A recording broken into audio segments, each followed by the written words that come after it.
I really have a problem with the idea that any organism is capable of producing something which is cleverer than it is. This is Julian, aka Jules Fisher. He's an ex-intelligence officer, stockbroker, and now author.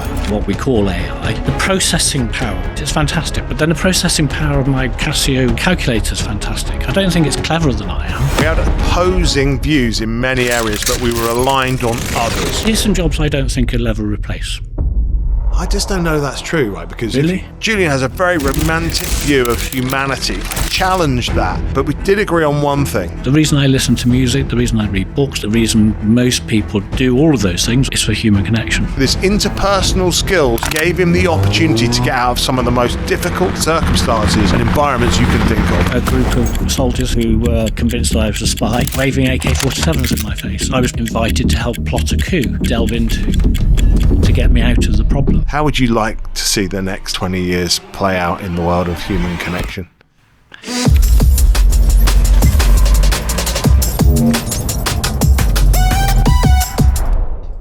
Jules, nice to meet you. Great pleasure to be here, Ezra. I know. Beautiful surroundings. Thank you. Strange to think we're in the middle of London. The last major recording I did was in Shakespeare's birthplace in Stratford-on-Avon. Ah, good on you. And it had a similar vibe. Did it? Well, the blinds are down. The lights are dimmed. We're ready to go. And it's a centre of learning and thought. Absolutely. And look, what's really amazing after speaking to you, we get connected and you're a good buddy and friends with an associate of Callum Chase. Indeed, an old sparring partner. Amazing. Turns out Callum and I went to the same college in Oxford, Right. a few years apart. He has in the past actually given me the benefit of his sagacity when it comes to managing a business. Right. As an independent consultant, and we've sparred over a number of political issues. Okay, good on you. It turns out that I've listened with great interest to the podcast you recorded with him a while back, quite recently, I think. Yes.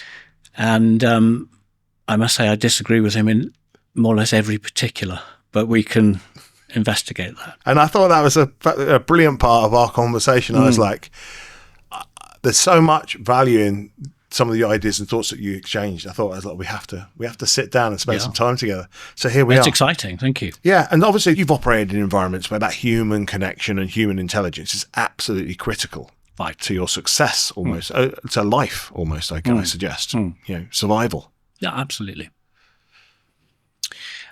I give a talk. Stand by for the plug. I give it to one of my after dinner talks or keynotes. I call human intelligence in the age of artificial intelligence, and of course it's a slight play on words because we all know that the word intelligence is used in different ways in those two contexts. Yes. Nonetheless, it's a fascinating subject, and there are AI, large language models, the advance of technology, simultaneously raises questions about whether human intelligence remains a requirement, whether we still have to go and get information from other people when there is so much to be plucked out of the ether. So that's one question.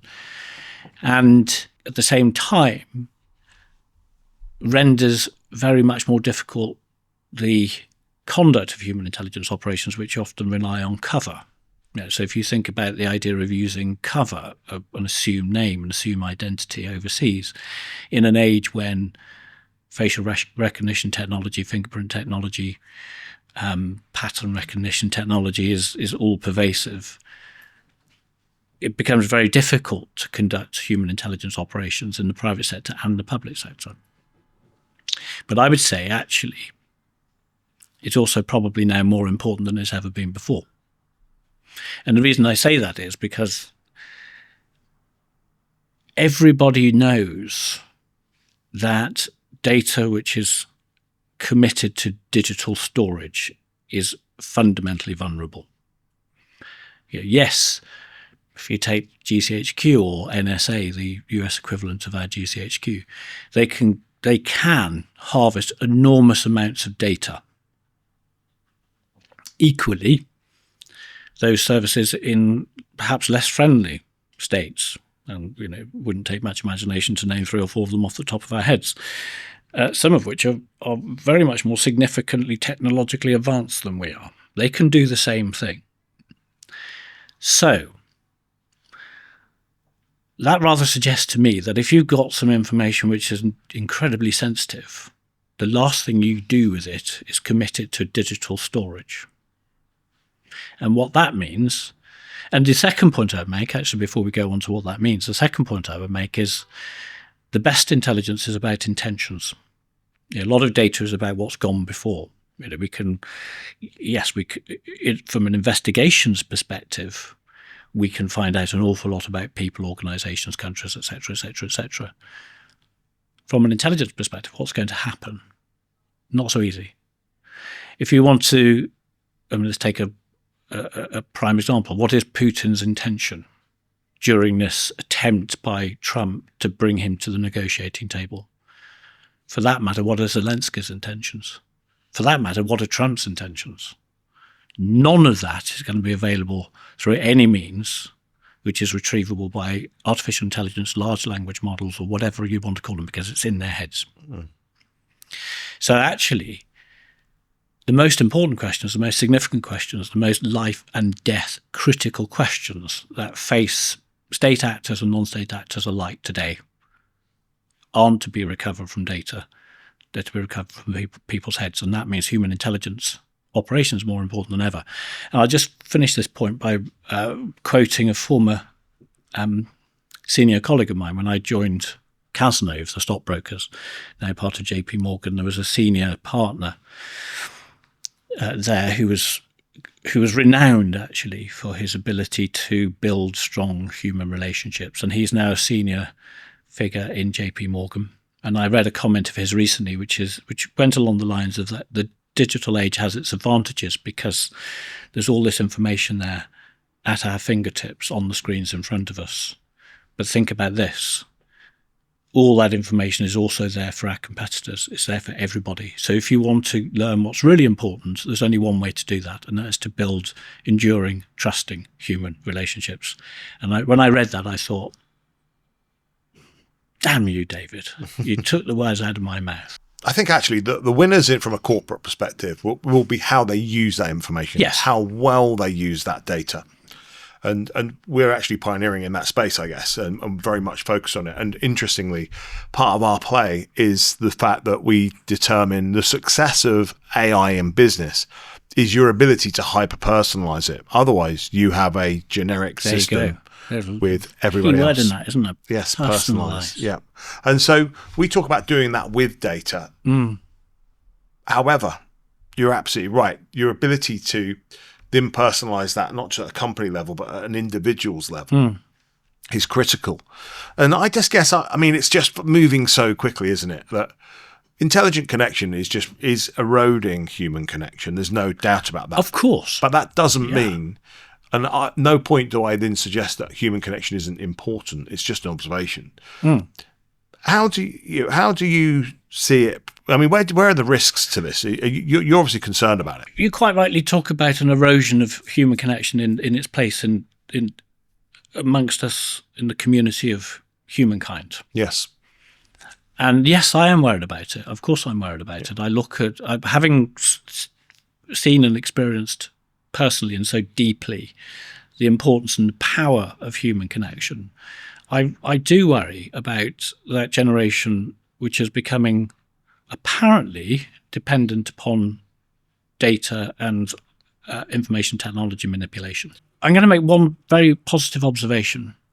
I don't think they're anything like as fascinated by it, the generation which is coming to adulthood now, as we are. And I think the reason we are is because it's all quite new to us. This is all quite exciting. It's still quite exciting that I've got a mobile phone. That when I was trying to find the place here, you dropped me a pin and I was able to navigate my way with practically no thought whatsoever, apart from the concern about having my phone snatched by somebody on a Lime bike. Yeah.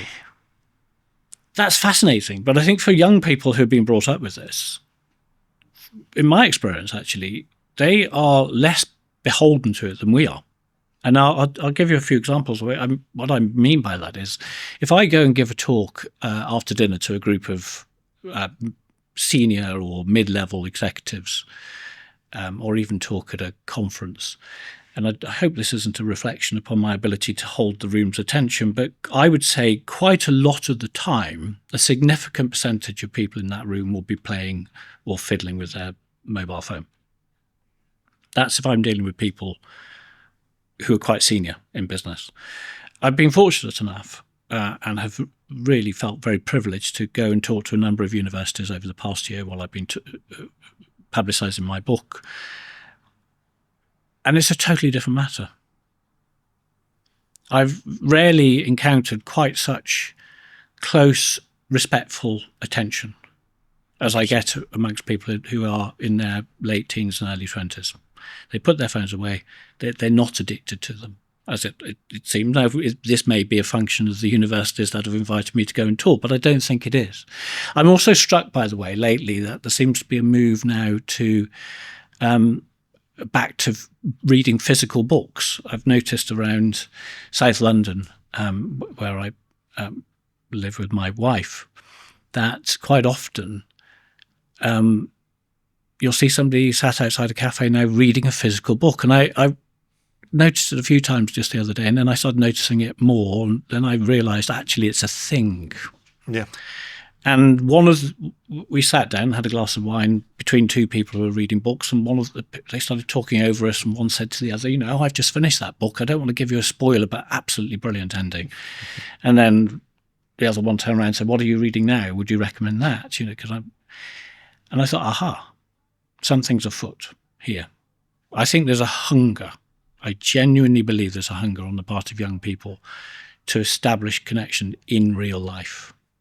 And they face an uphill struggle because so much of it now is done through machines. There's definitely a demand and a renaissance of physical objects. I think if you look at Polaroid, yes. Polaroid crashed, didn't it? And it's made a resurgence. It's now a successful technology company, camera business again. Yeah, absolutely. And so vinyl has also taken a kind of, but it seems to me that it's not a mass scale. It has a resurgence in pockets. It has a resurgence in kind of niche areas. Because I think it must be very much on the decline with the actual absolutely. digital. Yeah, absolutely. And so it'd be interesting to see if that's leveled out. But well, I know a lot of people listen to my book rather than read it, and I don't blame them for that. It's a great convenience, and they get to listen to my voice for 9 hours. So good luck to them. Good on them. No, that's good. So, but coming back to this human connection, tell me this: what part of human connection is it that you think is so important? So, just help me understand that. The sense that we are on an emotional wavelength, I think, is what I would point to. Let me try and explain this in the context of something which is a phenomenon I understand is happening increasingly, which is the people are turning to AI models, large language models, to provide them with therapy. I don't think that will last very long. Because actually the point about therapy is not just to understand the structured system of therapeutic thought, whether that's acceptance and commitment therapy or cognitive behavioral therapy, because you can learn that from a book. The point about therapy, and I've had lots of it, I don't mind admitting, and I recommend it to people because it does help you to center yourself. Even if there's no immediate crisis, I think it's a very important thing to spend time talking to another human being and to find an emotional wavelength with them. And it's actually when, in my experience, and I'd be interested to see if your listeners agree with this, as I've left an hour, well, it's always 50 minutes, isn't it, with a therapist? As I've left that 50 minutes with a therapist, what I come away with is not necessarily a sense of here's 4 or 5 things I need to do, although that may be part of it. It's a sense of that was a really deep emotional simpatico. We are coming together of emotional wavelengths. And I do think that's very important in a way for us to exist together, actually. If you to break that down, I guess that's listening. Mm-hmm. It's understanding. And being heard. Understanding. Yeah. And it's also about empathy, empathy in particular, compassion for those things. And then it's being able to having someone that's asking you the right questions to take you on a journey to better, for you to process and share the information and the way you feel and your thoughts and feelings, right? All of that. Yes. It's that 90% of what it is to be a sentient human being, which isn't covered by large language models and artificial intelligence. And I choose that percentage very carefully because, ironically, one of the questions I did put to a couple of AI models before coming here, because it just occurred to me it'd be interesting to get the perspective, is how much of the human brain do respected neuroscientists think that we understand? And the answer, generally coming back from these models, is somewhere between 10 and 20%, veering towards the 10 rather than the 20. And if you break it down, the bits that we don't understand are pretty much everything that you've just talked about. Where do emotions arise? What is consciousness? We don't understand psychological illness. We don't understand. I mean, this is because I lost a sister to suicide after her diagnosis with a mental illness. It's a subject of huge emotional significance to me. We don't understand it. We haven't got a clue where it comes from. We certainly don't know how to fix it. And I'm sorry to say this, but talking to sat opposite somebody who's so wedded to and engaged in and invested in AI. I'd say to anybody who tells me that we're going to produce a super consciousness, an intelligence that's greater than ours, let's fix ours first. If we get to the point where somebody can come along and say, okay, we now understand the origins of, the manifestations of, the likely evolution of somebody who's been diagnosed with paranoid schizophrenia and how to fix it, then I will take seriously the idea that we might, as an organism, be capable of producing something that's more intelligent than we are, and only then. But I would suggest, though, a different view. Please, no, I would love you to give me your view on that. I think a different view on that, right, is that there's two different parts to that. Okay, so I'd suggest that there's enough data to demonstrate today that the AI that is being developed, particularly by Google DeepMind and Demis Habbis's team, where they've got their alpha models, which are the models now being used by every scientist around the world. Without any doubt, AI is accelerating our understanding, knowledge, and improving our science. Or it's agglomerating it. What do you mean by that? Because everything, as far as I'm aware, and I'm no expert, but as far as I'm aware, what feeds AI from the perspective of information has to be input by us. So yes, the fascinating thing about an AI model is it has access to the sum of human thought as it has been committed in writing one way or another, at least from the point when we learn to commit our thoughts to writing or speaking. As far as I'm aware, and correct me if I'm wrong, there's no model yet which is capable of original thought. It's capable of very clever derivative thought, I'm sure, but I'm not aware of striking original thought being developed by these models. But you may be able to give me an example which puts me firmly back in my place. I think there's two ways of looking at that, right? The first way is that you're absolutely right. They are synthesizing data to increase it. So they'll take the existing data that's available out there in the world and they'll combine it to create unique data to increase the training, right? So they're synthesizing data in order to increase its intelligence. So if we've never mixed two colors together before, it'll mix those two colors together to get the output, and we now have a new synthesized color. Got it. Silly example, but no, good enough. But just to illustrate it, right? So that's the way they're synthesizing data to increase the data and training. So what that means is that from that perspective, it would be increasing knowledge beyond knowledge that we've had, but I'm not sure how meaningful that is necessarily. You're looking at it from what is the large language model, how does it operate, and what's it able to do? I think another way of looking at it is, what are they able to power with it? Yes. Right. What there is no doubt about is that Google DeepMind are building models which are about modeling the formulas in the scientific arena. And what that means is that the modeling that they would try to do and trying to build out of different algorithms and formulas of all different compounds or whatever it might be, hypotheses, they are able to absolutely do that using AI and expedite the results of it.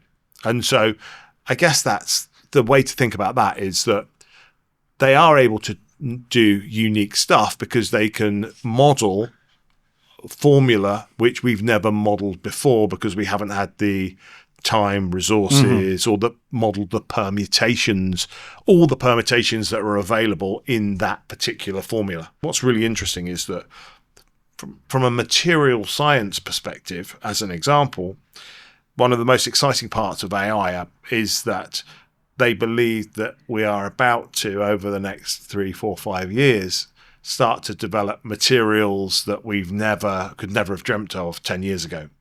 And so there are different compounds. I anticipate us having something as flexible as rubber and as strong as titanium within 10 years. Or clothes that wash themselves.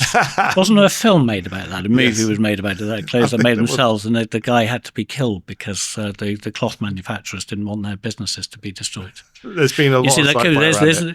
Well, I'm not. You speak to Callum about that was a black and white film, actually. I can't remember what it was called, but I think there's something in that. There's an interesting moral there. And I absolutely hear what you're saying, and don't misunderstand me. I'm not here to be Luddite, if that's the right phrase about this. I mean, I completely understand the power of what we call AI. I would prefer to call it something else, but that's a different matter. The processing power is great; it's fantastic. But then the processing power of my Casio calculator is fantastic. I don't think it's cleverer than I am. No. I just think it's faster at doing the things that it does.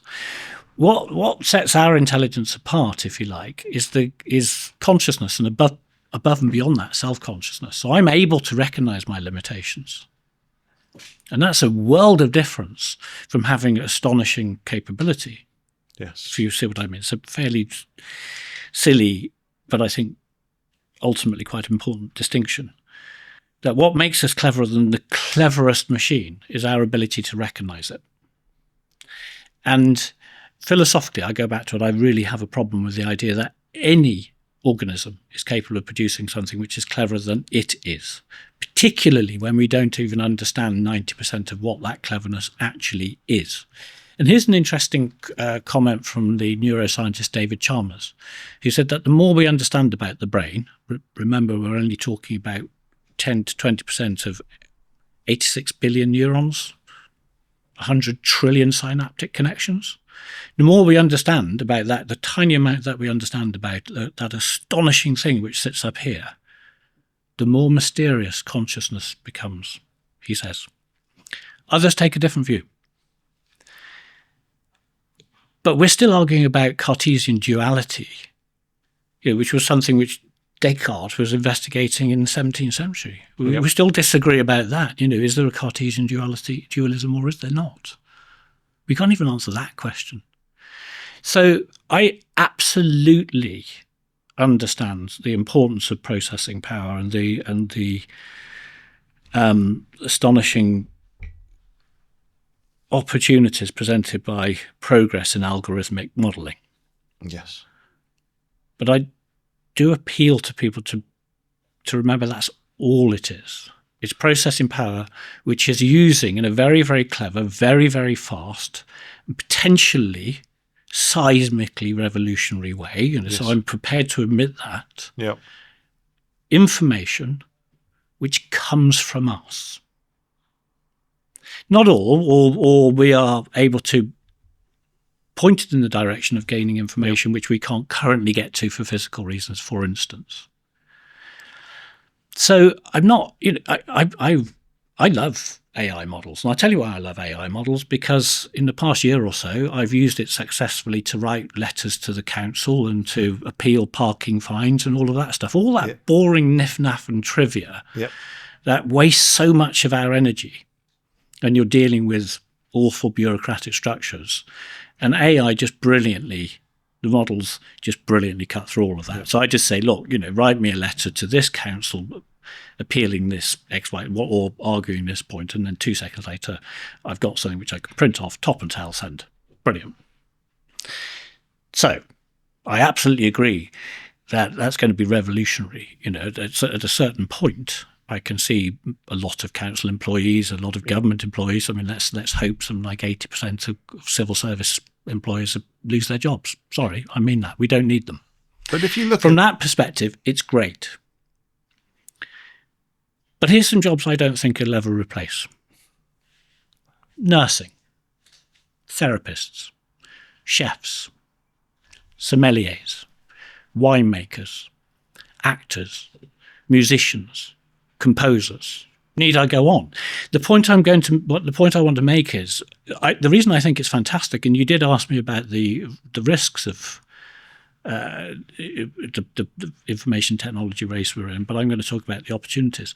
I think it's going to present us with a really wonderful future in which we are able to spend more time unlocking that fascinating 90% of the brain that we don't really understand, and being creative and pursuing the really important thing, which is human connection.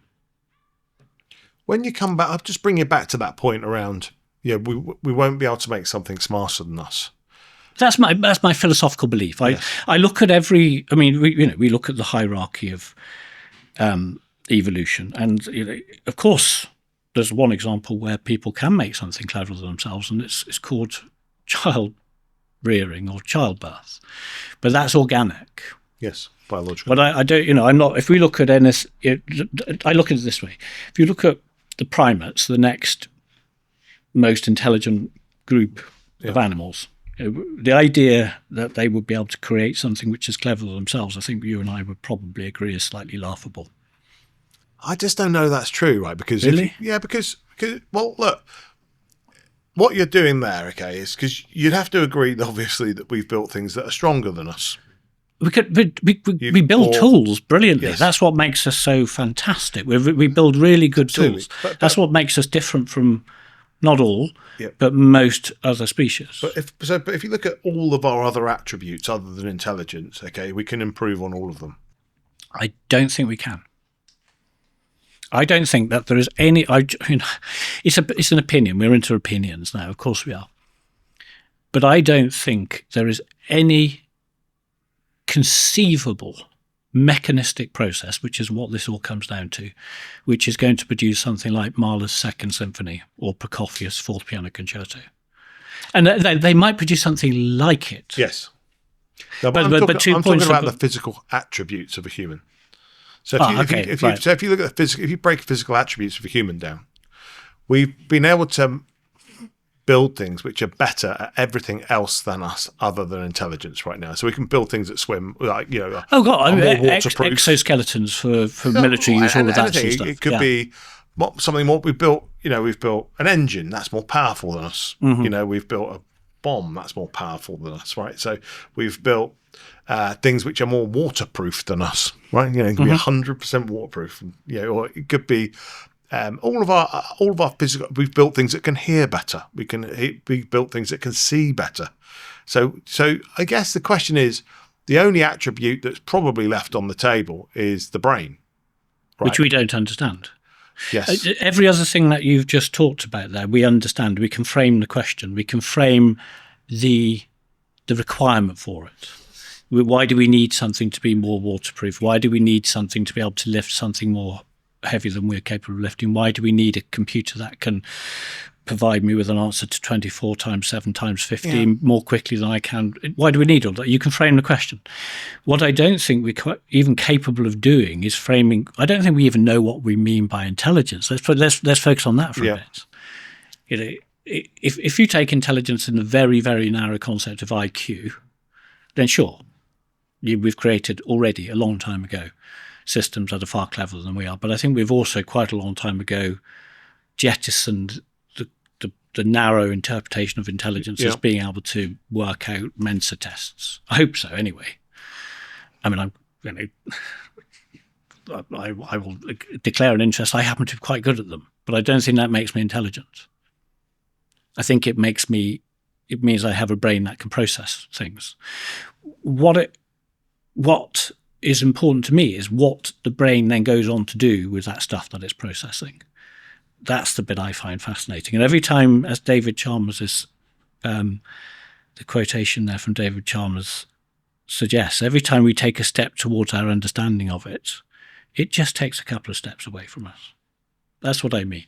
And until we can understand what it is we mean, even by human intelligence and what it is to be human, how can we create something that's better than? I don't know. That's true. I'm just not sure that's true. I mean, look, as an example, right?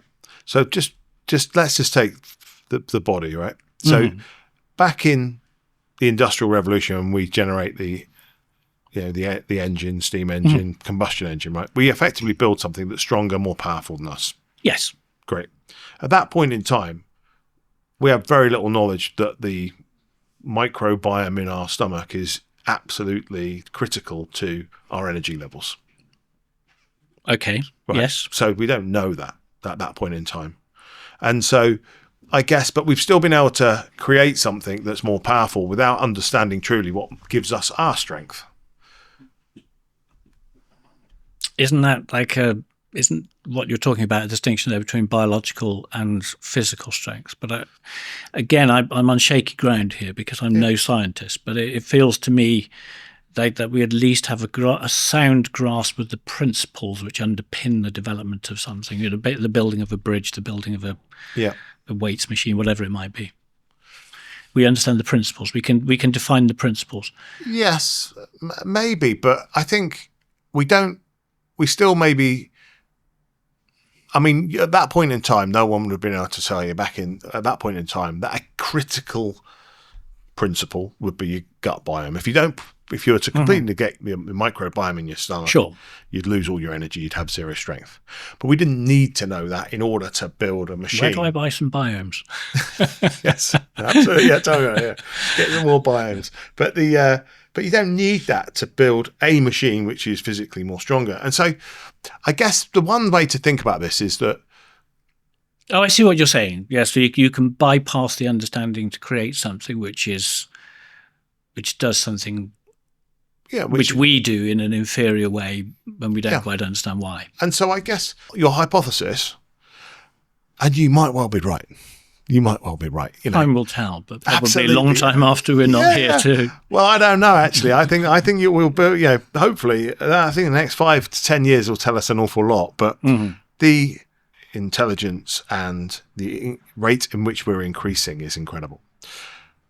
The rate of development and growth and innovation.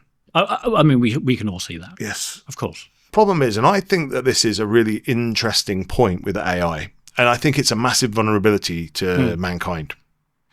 And that is that the hypothesis that you share is one which is basing intelligence, and let's assume we create a set of benchmarks that we all agree on for intelligence, right? It's assuming that the way in which we will build something that is able to out-achieve us on all of those benchmarks has to be built the way that we're built.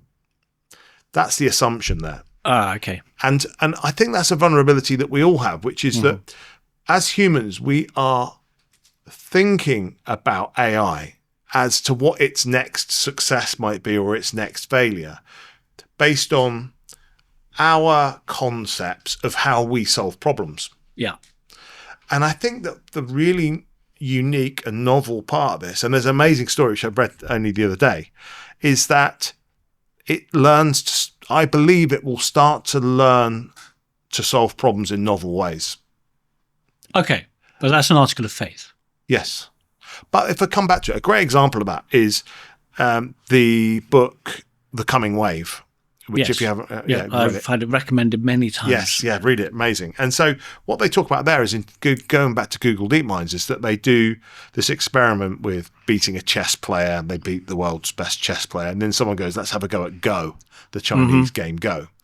And someone was explaining to me that they think that there are more permutations in a game of Go than there are stars known in the universe, or atoms or something. Sure. It's just right. absolutely infinite. And what was remarkable is that when they went and tested their model, they really didn't think they were going to beat the world's best Go player. And unbelievably, in the second game, it won the first game, and they thought that was just maybe luck or whatever. Got to the second game, and it made an error. It's a famous move, apparently, the 37-second move is called. And so it makes this move. Mm-hmm. And apparently everyone looks at it and goes, everyone knows that's a terrible move in Go.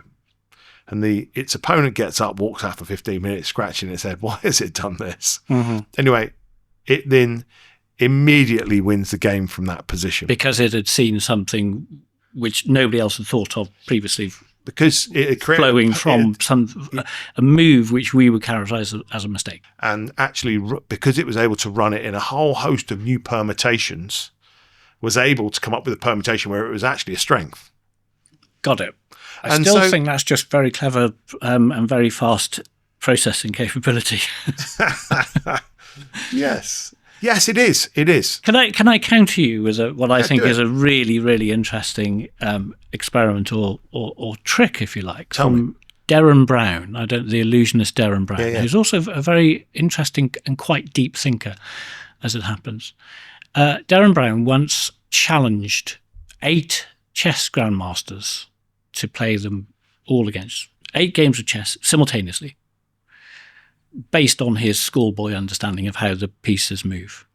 He basically made them play each other. So he sat them in a circle, 8 boards, 8 chess grandmasters, and him, Derren Brown, in the middle. And with player number 1, he noted how that player had moved. He then responded, kept that move from player number 1 in his head all the way around until he got to player number 4. And then he started game number 4 or 5 with that move. Right. And then just continued in a circle to play the chess grandmasters against one another. And of course, the result was 4 wins, 4 losses. I think it was 9 and 1 draw. And I think that's brilliant. First of all, it's obviously an astonishing feat of memory. Yes, it's also an astonishing feat of processing. And it's an astonishing example of what you talk about there, which is our imagination.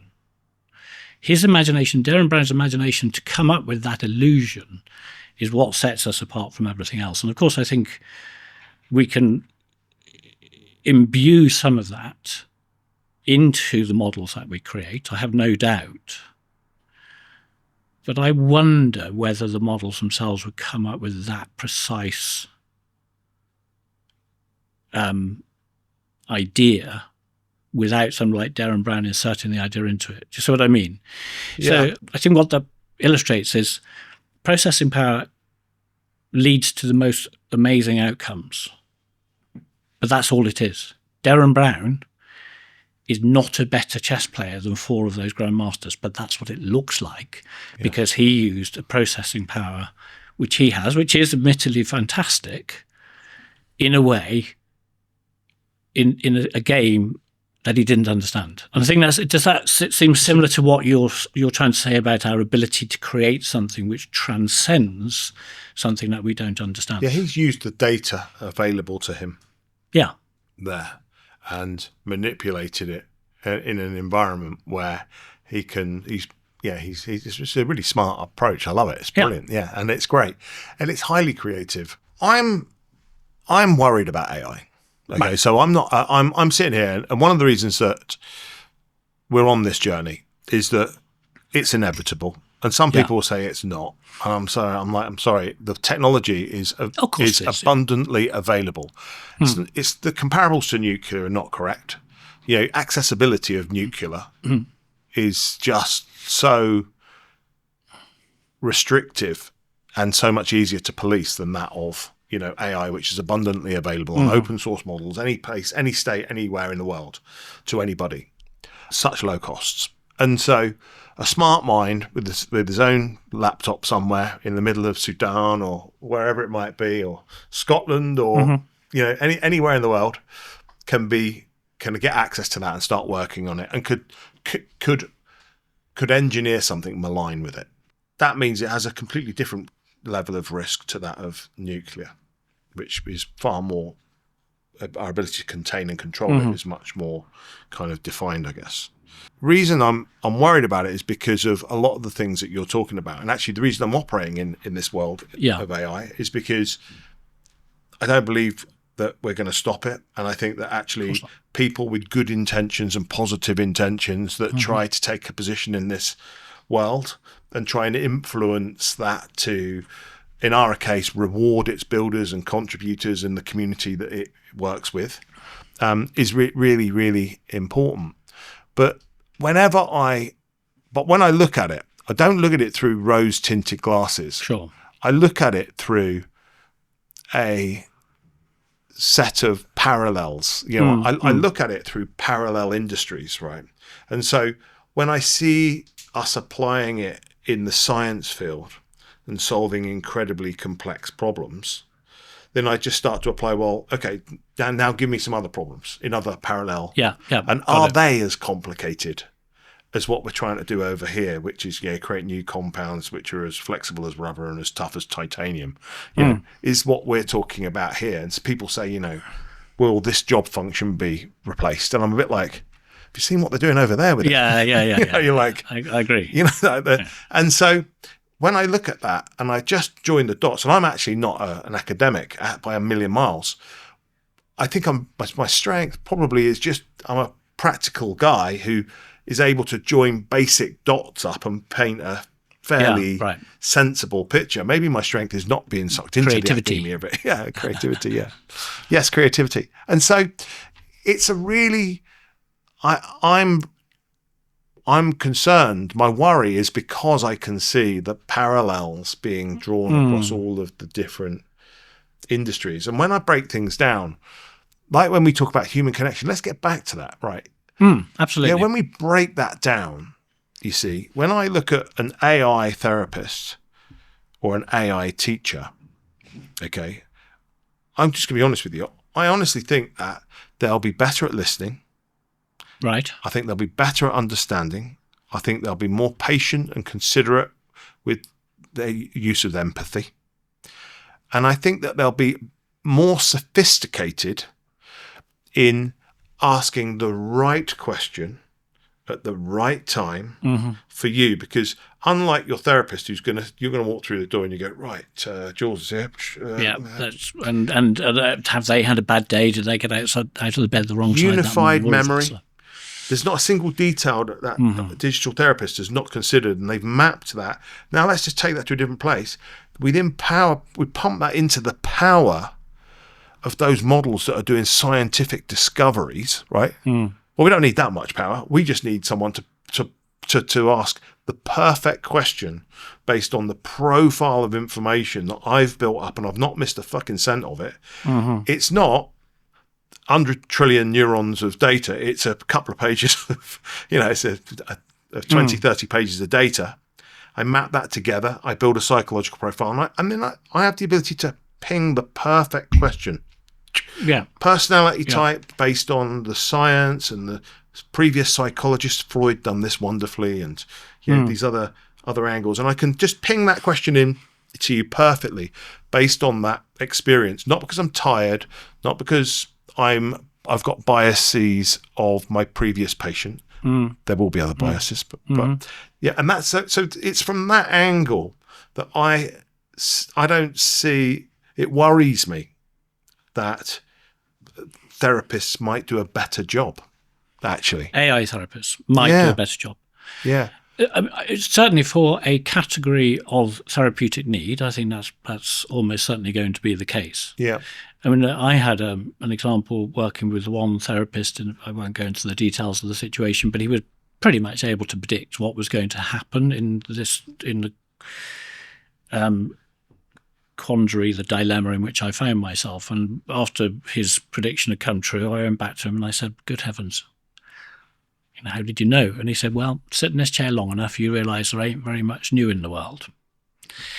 So actually, he was being slightly naughty. Good therapists are not meant to predict, and they're not meant to tell you what to do. They're meant to help you to come to those conclusions yourself. But in this particular case, he thought it was important for reasons that I won't go into, and I thank him for it.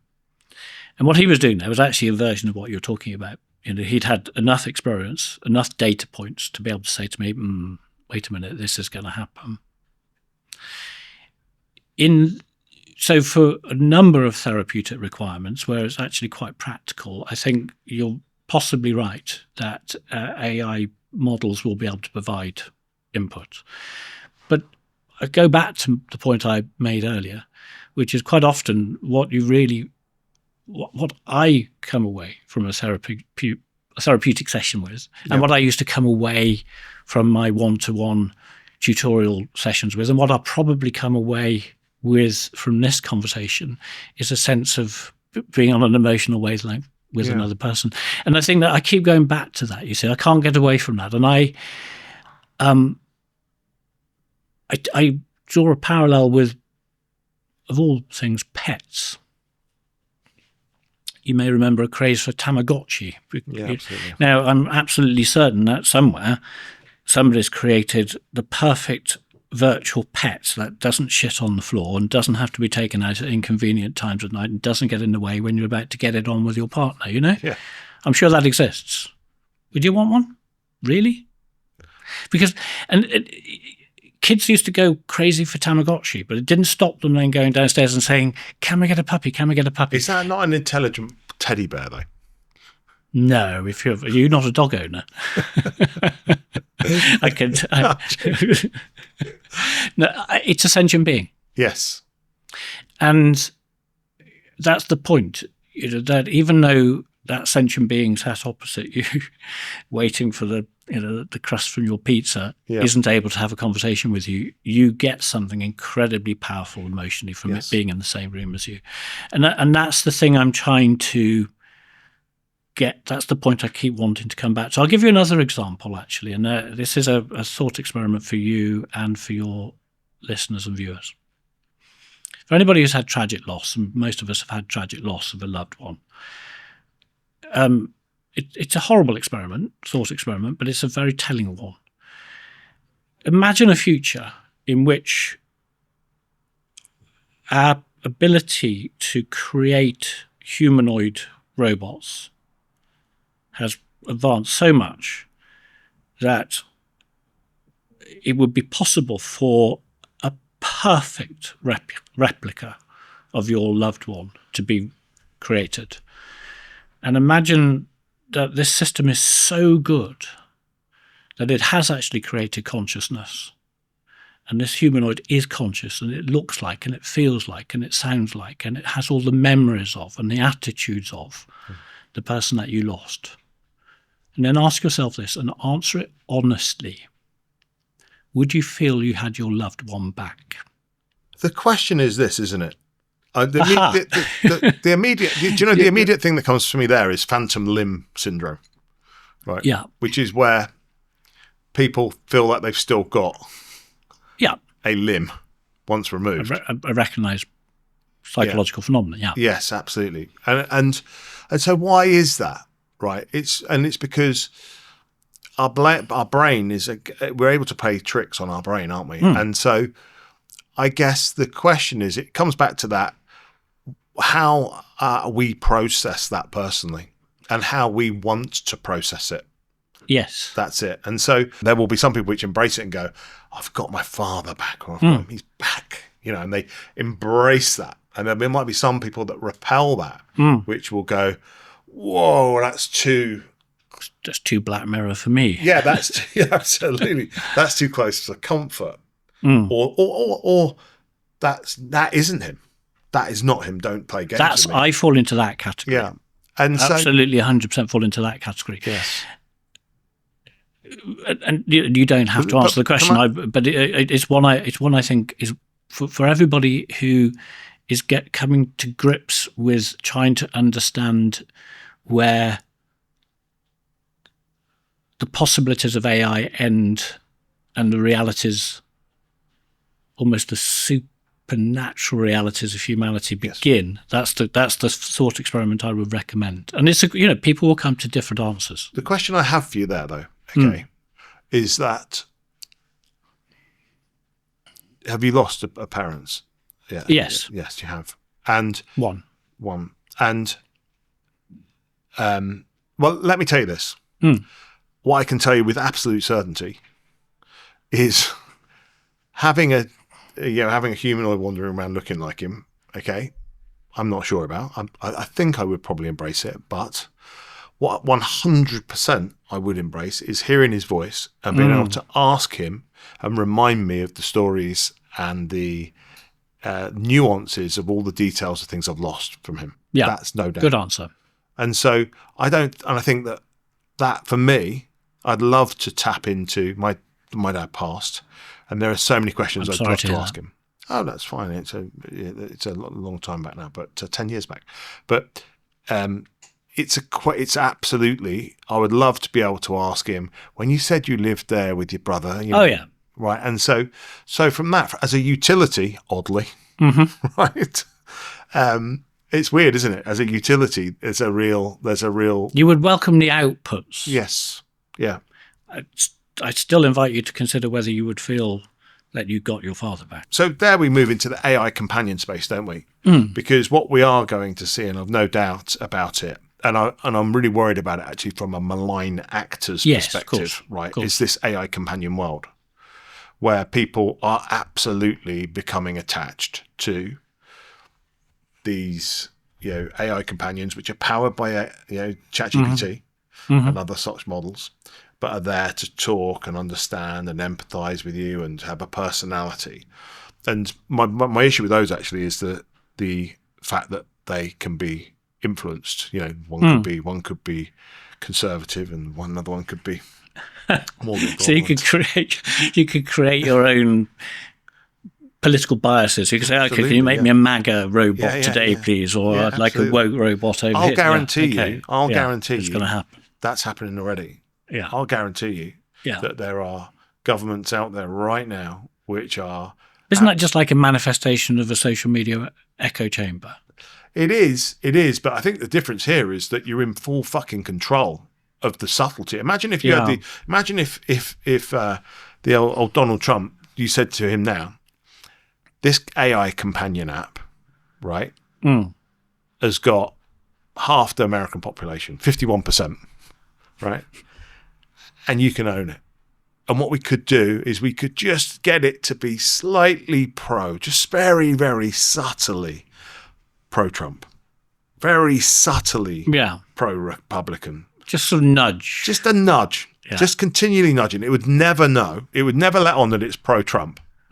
But it would just say enough around, surely we could do a bit more about this migrant issue in the US. Don't you think? And then go off and make you a cup of tea. Absolutely. You know what I mean? And so so I cannot believe for 1 second that the state is not going to try and get involved. If they're trying to influence and censor fucking Twitter, I agree with that. This is the person that millions and millions of people are going to be talking to with on a daily basis, trusting. We're already at the stage where deepfakes are becoming almost believable. I could see that. Yes. But on that note, and this I think goes back to the heart of it, I saw a deepfake video of a new song and performance by John Lennon, right, which was creditable. Wow. Right, and I could listen to it, and I could hear it was John Lennon's style of music, and I could hear it was John Lennon's style of voice, and it was all electronically developed.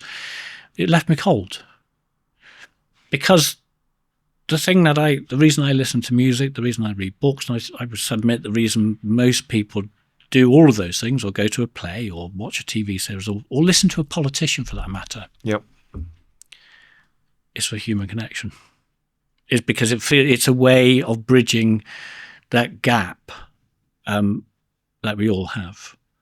I don't want to go sound morbid about it, but isn't there a saying that we're all born alone and we all die alone, and in between time we're just searching for connection, something meaningful to give us a sense of presence and vitality.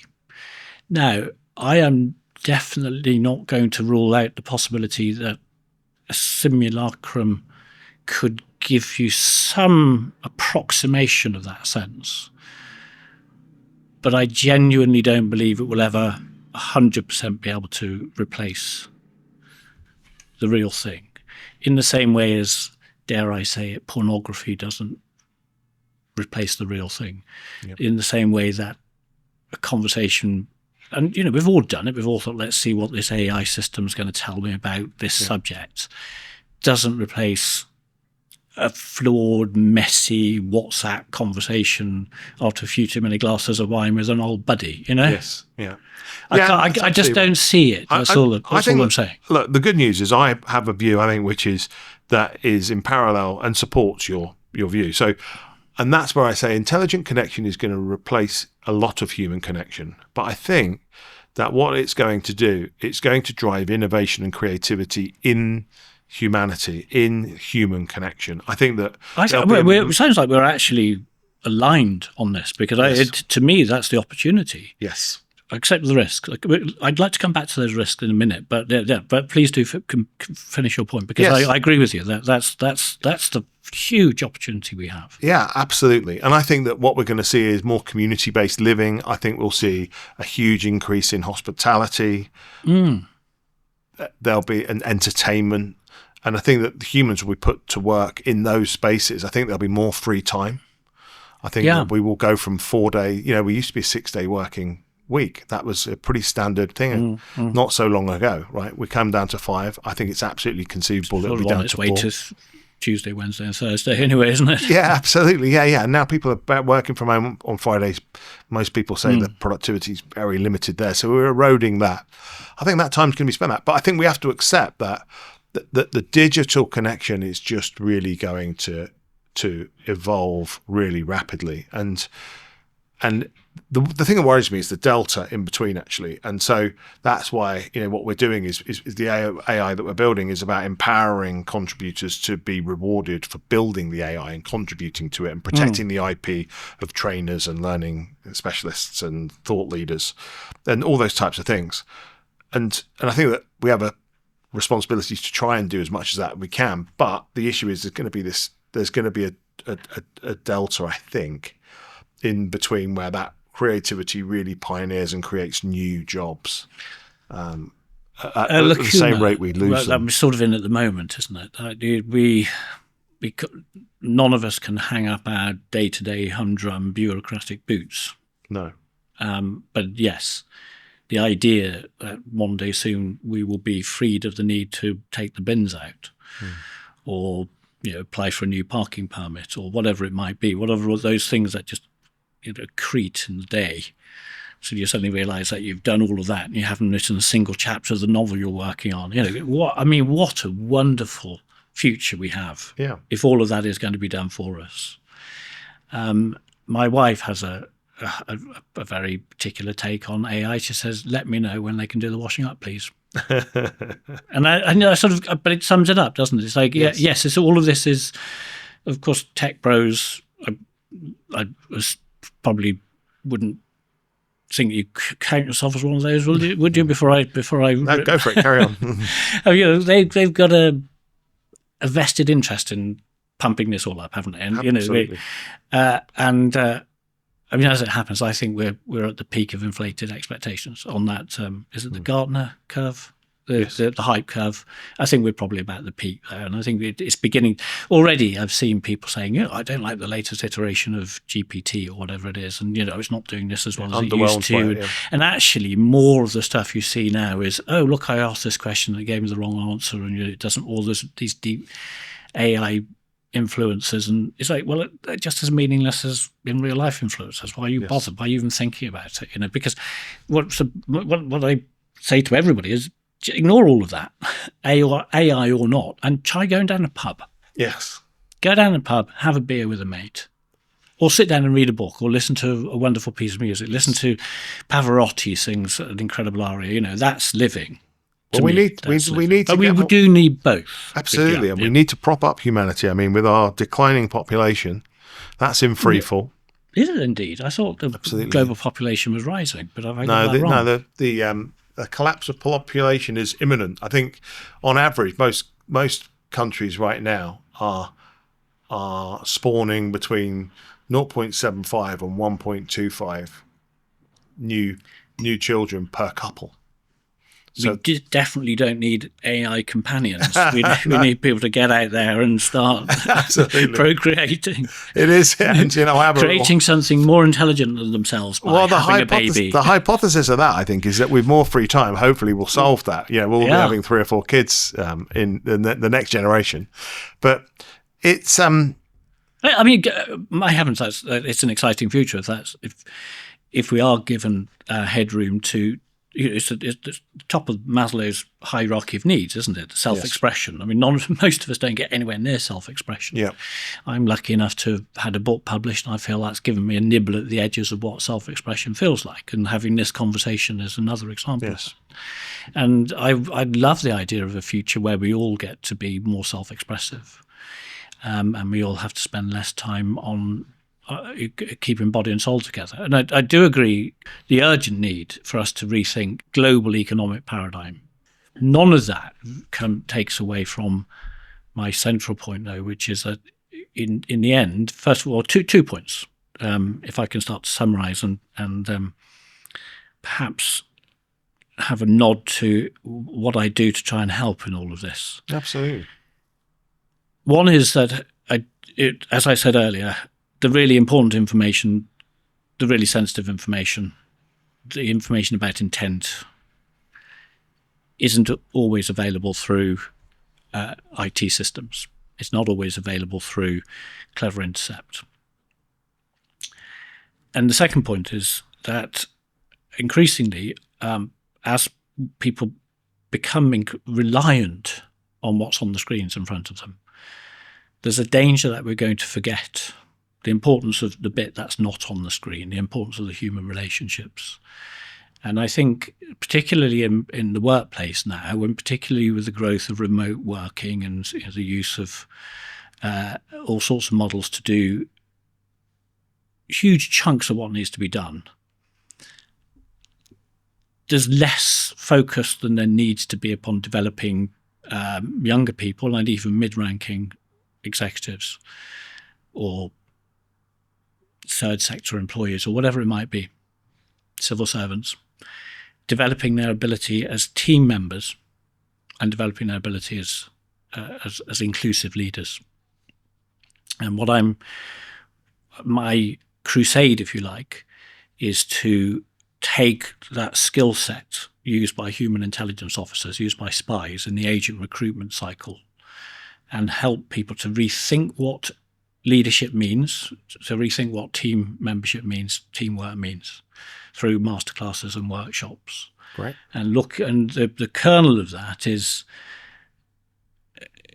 as the leadership guru John C. Maxwell says, leadership is influence, nothing more and nothing less. And I challenge anybody to think of a greater example of influence than an intelligence officer going abroad to a hostile country and persuading somebody to betray their country on potential pain of imprisonment, torture, maybe even execution. So there's an awful lot to be taken from the world of human intelligence to ground us in the requirements and the vital need to be effective in real life at a time when the transgressions of artificial intelligence are making that harder and more important than ever before. Yes. Well, I think you're in a great place because your background comes from a world of human connection. And not only that, but I would say a career in security and espionage, and you might have a better way of describing that, which is dependent on human connection, I guess. Well, ironically, it's in human intelligence. But intelligence in this context, used in a slightly different context from when we talk about artificial intelligence.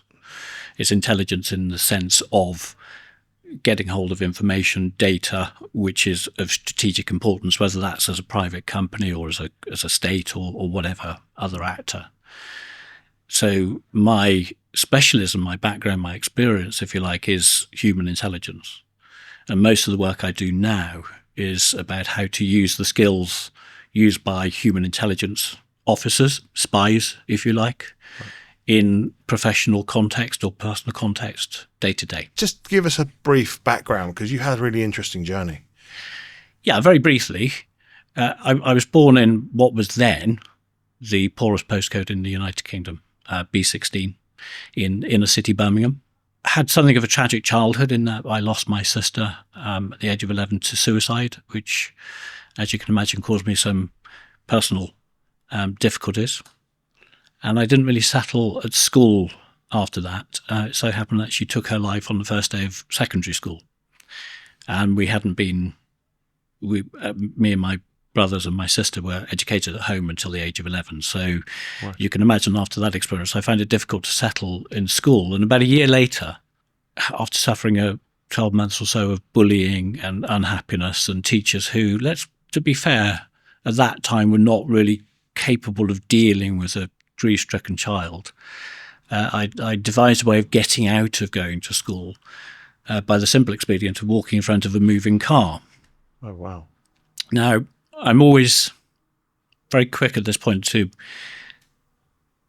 emphasize that I'm not sure, looking back, and it was many, many years ago, decades ago, that I was trying to take my own life, but I was certainly trying to harm myself, and I definitely did that and ended up in hospital for the better part of a year after that. And it was while I was in hospital that I met an extraordinary young nurse who was a refugee from Iran following the Iranian Revolution. And she, through her story, I won't go into the details of that, it's all in my book, Think Like a Spy, if anybody wants to read about it. Through her story, she taught me one really key lesson, which is that good alliances, good allies, good human connections make the difference throughout your life.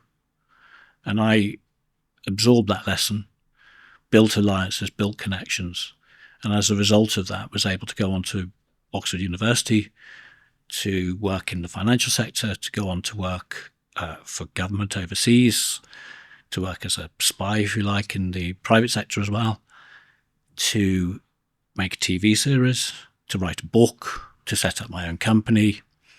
And all of those experiences came about because I'd taken on board the lesson that human connection is at the heart of everything we do. Alliance building is at the heart of everything that we do. Wow, it's an incredible story. And I can't imagine how bad a place you must have been in, or how complex and difficult it must have been to have taken that step. How old were you at that age? 12. So on the verge of adolescence.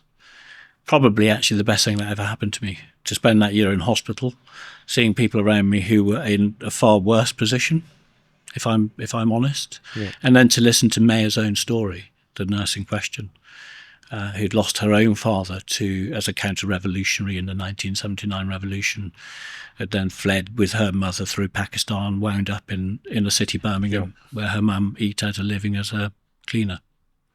To hear her story of how she then was able to work with people despite the challenges of being a recently arrived refugee, despite the challenge of not really being able to speak English well at the time, to get herself on the rung to become a fully fledged nurse was incredibly inspiring. And I think it's absolutely something I needed at that time. And it revolutionized the way I looked at life. And I think about it pretty much every day of my life now. I look back on the lessons she taught me and I thank her every day, because it's without that central epiphany that everything comes back to human connection, I wouldn't have had half the experiences, maybe even any of the experiences that I've had in my adult life. Do you think that she was consciously sharing that story in a way in where she knew or thought about giving you the kind of confidence and belief Yeah, I think she was thinking about the impact it had on me. I mean, we weren't that far apart in age. I was 12. She must have been maybe 19. Right. A child herself, really. Yes.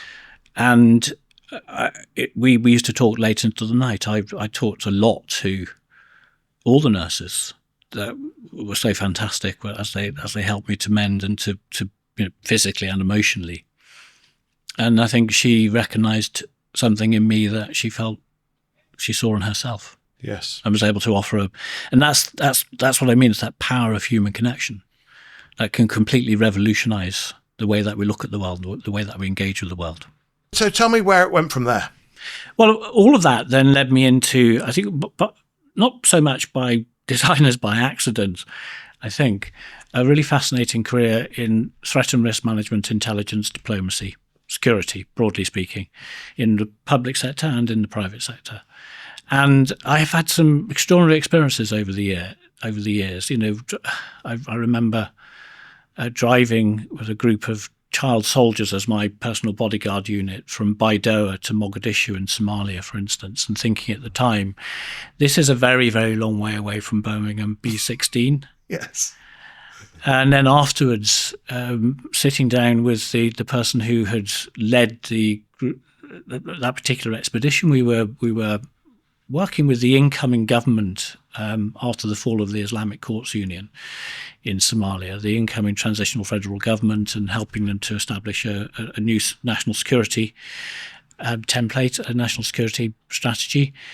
And I remember sitting with the person who had made all of that possible, who'd introduced me to the president, the incoming prime minister in Somalia. And I sat with him in a garden in Karen on the outskirts of Nairobi and recruited him to be a source of information relating to developments in Somalia. And I sat again after he'd said yes and we'd agreed the terms on which we would work together. I remember thinking,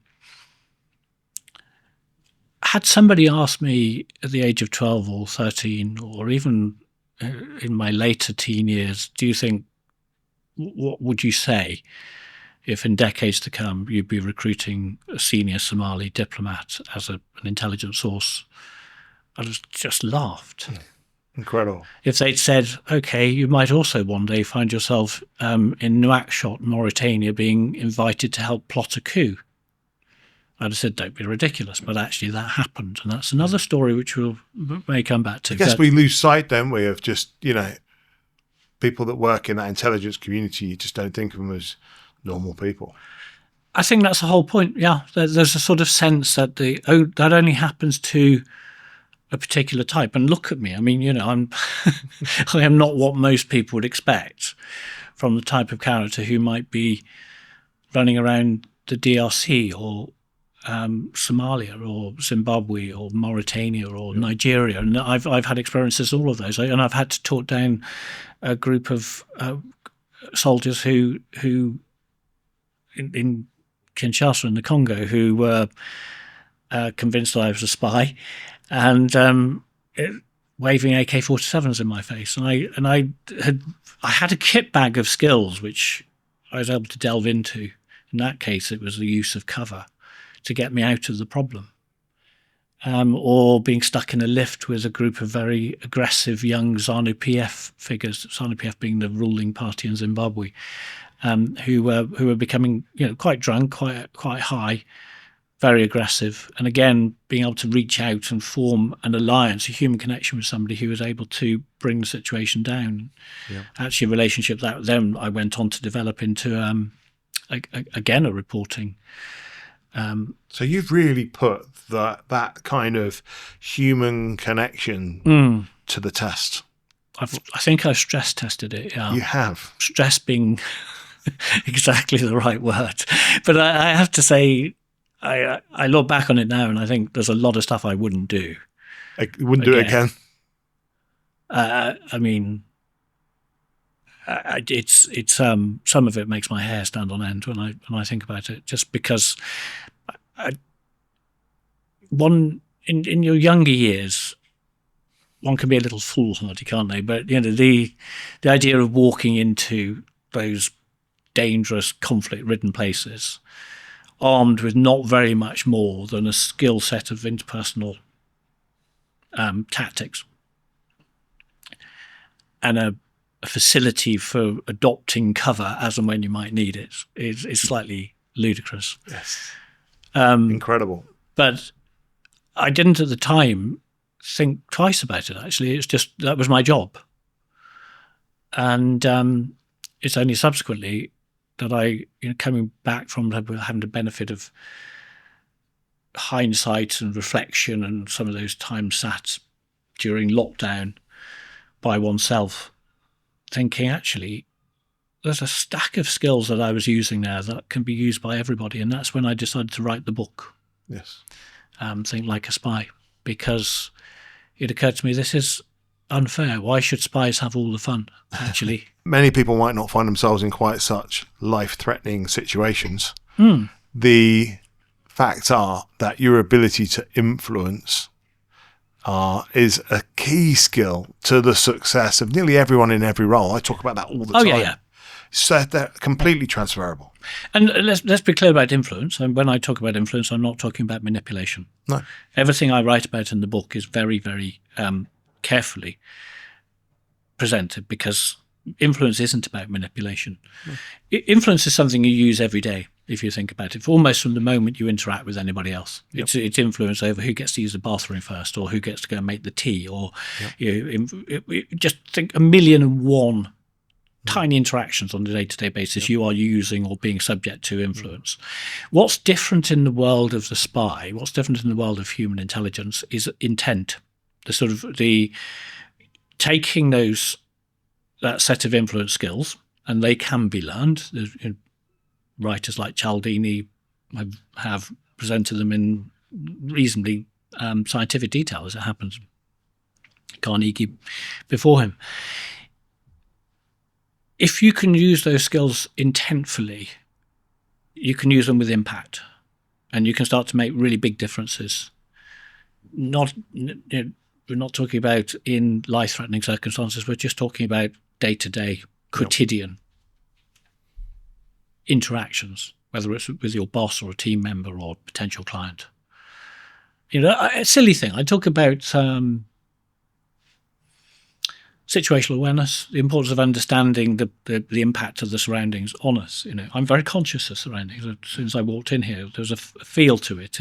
It creates a sense of warmth and ability to connect. So that's fantastic.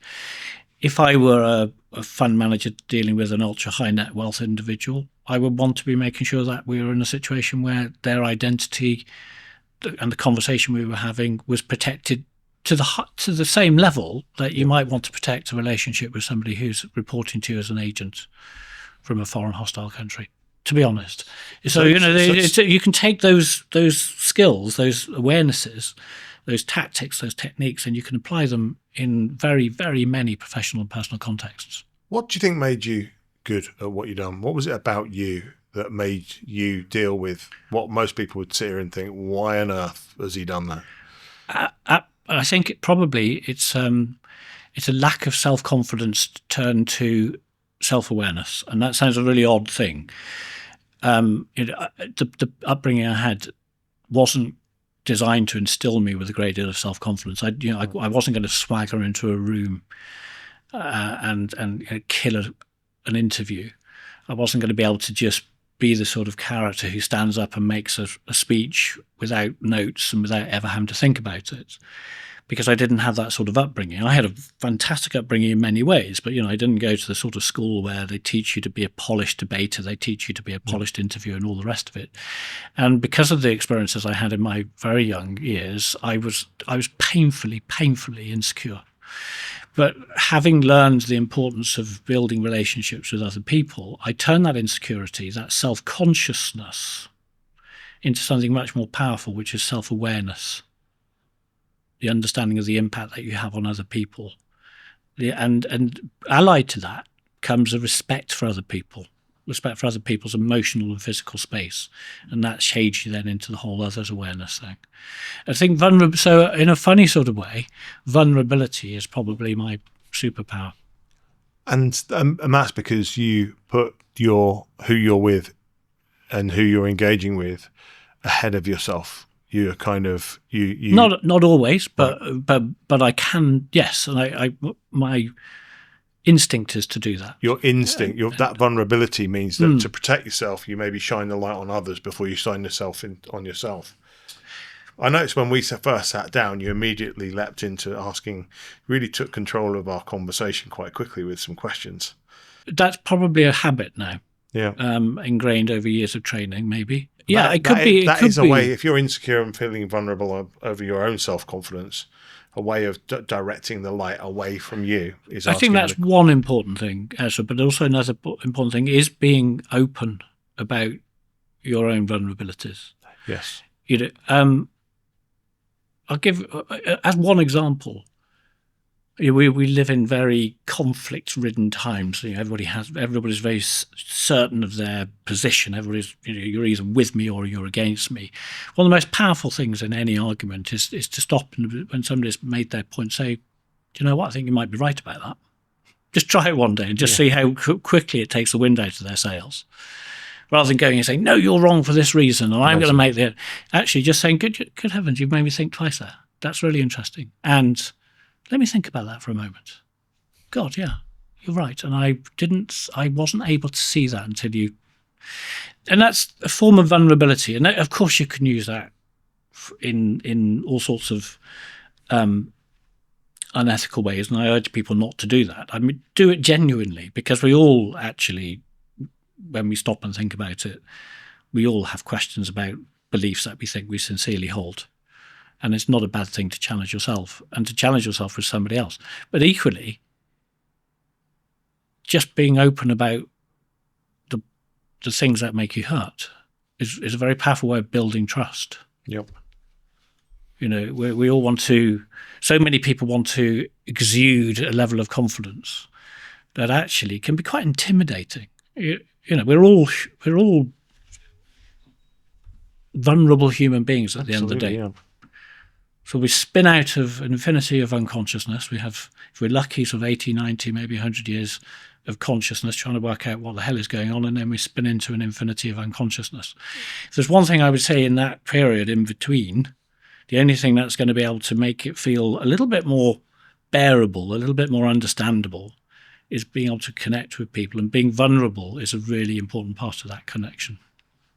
So I think the difficulty in my early years, the tragedy, the struggle, and yes, the financial insecurity, probably created a personality which, through its very vulnerability, actually exudes a certain amount of strength, perhaps. Yeah, fascinating. Well, it's a great platform for you to talk to us more about human connection and its importance in a world where I believe it's being eroded by intelligent connection. Absolutely. So tell me about your program. What's your approach to it? Because I'm interested now. You want people to operate like the skills of a spy. Yeah. So, I mean, I've long taken the view that we're sold short across the West with this idea that spies are somehow superhuman. The sort of Jason Bournes and the Bonds concepts. Yep. And as I'm very fond of saying, intelligence officers are made, not born, which is a slight play on words, and forgive me for that. But the point being that there isn't a group of people that are superhuman or super intelligent or super capable who are capable of being spies. There's a group of people who are taken, admittedly, they are recruited according to a very specific template often, but once they've been recruited, they are taught a suite of skills. And they're taught a suite of skills which is aimed, and I'm talking here about human intelligence rather than signals intelligence or technical intelligence or open source intelligence. Human intelligence officers are taught a suite of skills which is essentially to enable them to do what I just said, to travel abroad if it's an outward-looking agency like MI6 or the CIA, often to hostile environments, to operate undercover, to build relationships with people, and to build trust in those relationships to the extent that they are able to recruit very high profile, not necessarily high profile, but very well positioned targets who agree then to become, let's not beat about the bush, traitors. They agree to become traitors, to betray their national interest in support of the spy's national interest, potentially on pain of, as I say, imprisonment, torture, maybe even execution in the worst cases. And to me, that is the epitome of leadership, the epitome of influence. But it's a set of skills. And they are, you can distill it any way you want. I look at 9 particular skills in the book, Think Like a Spy. Yes. Grouped into 3 sets of 3, the sort of operational groundwork or getting ready, the getting together or recruitment period, and then the staying together, which is use of influence techniques and debrief and detection of deception and tradecraft to maintain a safe and secure relationship post-recruitment. And each of those skills is susceptible, capable of being taught to anybody and being used by anybody and being perfected by anybody and being applied in the civilian non-intelligence world. And my program is an attempt to distill without transgressing any laws or contractual constraints upon me, to distill that set of learning and apply it to what people need in their day-to-day lives, professionally or personally. From where we're sat today, you're looking to influence and inspire and support and develop young leaders and new leaders. But if you see where we're sat in the cycle of humanity today, how would you like to see the next 10 or 15 or 20 years play out in the world of human connection? That's like one of those interview questions that I used to so dread, isn't it? Where do you see yourself in 10 years' time? How should the world develop in 10 years' time? I think it is related to the point we've discussed, that there's a wellspring of creativity in the billions of people on this earth who haven't yet had the opportunity to express that creativity. And I think we are on the verge of exploring some ideas and exploring some national and transnational relationships that haven't even been thought of yet. We're still slightly stuck in the old way of thinking about the world. Are you right wing? Are you left wing? Are you communist? Are you socialist? Are you libertarian? We're a little bit connected to labels, and I understand why that's happening at the moment, because we live in an uncertain world where things are changing very, very quickly, and we cling on to things to give us a sense of identity. I'd like us. I hope and believe that the world will move quite quickly beyond that, and the economic changes which are afoot will open up the ability for people to really demonstrate their creativity and their leadership. And I'm not just talking about writing books or being artists or creating music, all of those wonderful things which are happening anyway. I'm talking about everything from political ideas to creativity in the way in which we manage our relationships with our fellow human beings. And it feels very exciting to me. Of course, one can take a very negative view of the world at the moment, and we can point to sort of perma-crises and all of that, which makes us feel like we're on the edge of disaster. I don't think we are. I think it's darkest before the dawn.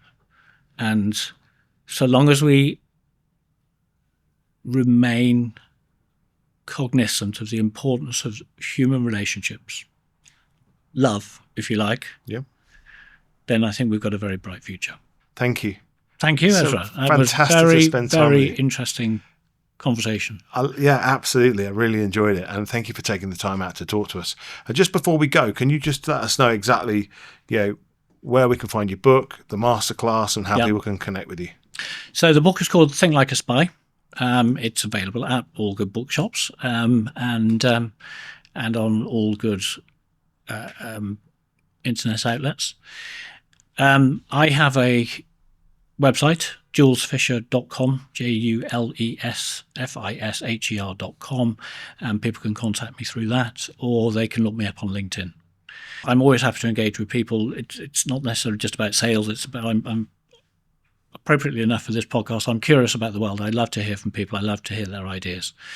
And I love to talk about what the art of the possible is in this moment of amazing potential. Good. So they can get hold of you for their masterclass on LinkedIn as well. They can. Absolutely. Brilliant. Thank you very much. Thank you, Ezra. Pleasure. That was fantastic. Really enjoyed that. Great.